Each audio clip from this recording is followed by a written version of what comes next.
Okay, picture this. The year is 1929. The New York Stock Exchange completely implodes. And just like that, the entire world is thrown into financial darkness. It's a story we've all heard, one of total panic, devastating loss, and ruin. But just how bad was it really? Well, by 1932, American stocks had lost 80% of their value. Just try to wrap your head around that. For every $100 you had invested, 80 of them were just gone. Poof! And this wasn't just some numbers on a screen. This was a complete societal meltdown. The headlines from back then really capture that raw fear. Millions of people watched their entire life savings just evaporate, banks were shutting their doors for good, and factories just went silent. And yet, here's the crazy part. Right in the middle of all that wreckage, a very small group of people were quietly building fortunes. How? Was it magic? Some secret insider knowledge? Nope. It was a playbook, a repeatable playbook, and that's exactly what we're going to break down today. This brings us to a guy named John Templeton. Now, you got to understand, when the crash hit, he wasn't some Wall Street titan, not even close. He was just a 16-year-old kid from a poor family watching the world basically fall apart. But where everybody else saw despair, he saw something else entirely.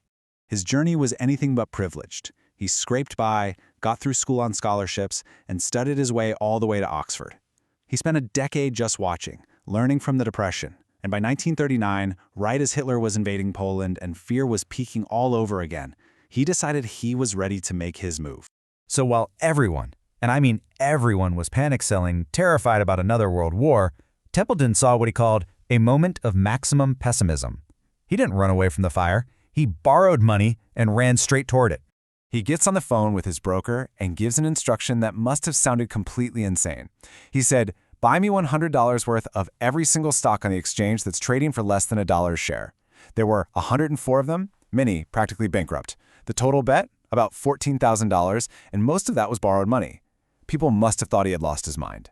But here's the thing. Templeton's story, as incredible as it is, wasn't some one-off fluke. The Great Depression was a global crisis, and the playbook for survival looked really different depending on where you were in the world. It was like the same giant storm hitting a bunch of different ships in very different ways.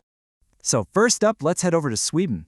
Sweden was getting hammered by this brutal banking crisis, but a small group of smart investors did something incredibly simple. They just ignored the failing banks and bought companies tied to what Sweden actually made. Timber, iron, steel. Their bet was that no matter how bad the financial system got, the world would still need real Swedish stuff. Their secret weapon wasn't genius stock picking, it was patience tied to the real, tangible economy. Okay, next, let's jump over to Australia, because here, the key to survival had nothing to do with picking stocks, it was all about understanding what the government was doing. Australia's unemployment was even worse than in America, just staggering. But then in 1931, the government devalued its currency, and overnight, Australian exports became super cheap and competitive on the world market. The people who won here weren't stock investors, they were farmers who owned their land without any debt.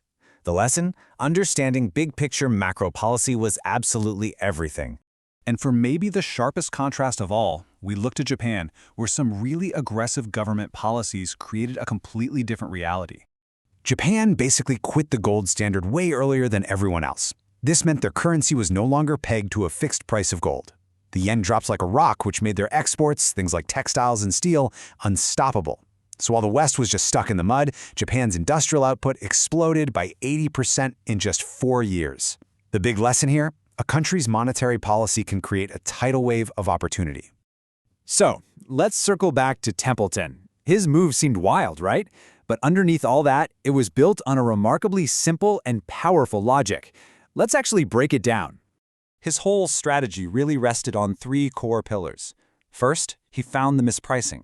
Second, he diversified his bet. And third, he practiced what I'd call extreme patience. It's a framework you can pretty much apply to any crisis. First up, mispricing. Templeton just understood that the market's emotional panicked price is not the same thing as a business's real, fundamental value.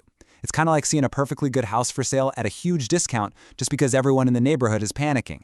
He wasn't buying dying companies, he was buying perfectly fine companies that were being priced as if they were dying. Second, diversification. By buying 104 different stocks, he fully accepted that some of them were going to fail. He knew it. He wasn't betting on any single company to be a superstar. He was making a bigger structural bet that, on average, the winners would more than make up for the losers. And finally, and honestly, this is the most critical part: patience. He held those stocks for 4 years, right through continued war and uncertainty. And that's the crucial point, right? Being right isn't enough. You have to be able to stay right long enough for the market to finally catch up with you. That is where the real discipline and the real money is. So when you zoom out and look across all these stories, from Templeton in the US to those investors in Sweden, Australia, and Japan, you start to see 4 timeless patterns for surviving and even thriving in any crisis. First, you need liquid reserves, cash. We tend to think of cash as a drag on our portfolio, but that is the completely wrong way to look at it. Cash is the dry powder for your cannon. Without it, you can't seize those amazing opportunities when everyone else is being forced to sell. You're just a spectator. Second, avoid leverage. Debt is the thing that turns a temporary, on-paper loss into a permanent, devastating, real-world one. It forces your hand, making you sell at the absolute worst possible moment and locking in those losses forever. Third, diversify globally. The 1930s proved that a single country's policy decisions can literally change your fate. Holding assets in different currencies and different economies isn't just some modern finance idea. It's a historical lesson in not putting all your eggs in one nation's basket. And finally, you have to pre-commit to being calm. You just cannot think clearly in the middle of a 5-alarm fire. Nobody can. The hard work of deciding how you're going to act has to happen before the crisis hits, when you're still rational. You need a plan written down before the storm arrives. All of this really just brings us back to Templeton's core philosophy, which is captured perfectly in this one quote. And he wasn't just saying this as some fluffy motivational line. He was stating it as a fact of markets. Fear pushes prices way below their actual value. It always has, and it always will. This kind of contrarian thinking is what separates the savvy from the crowd during a crisis. It's a mindset that actively looks for opportunity where everyone else only sees fear. Comment "crisis" if you understand this playbook.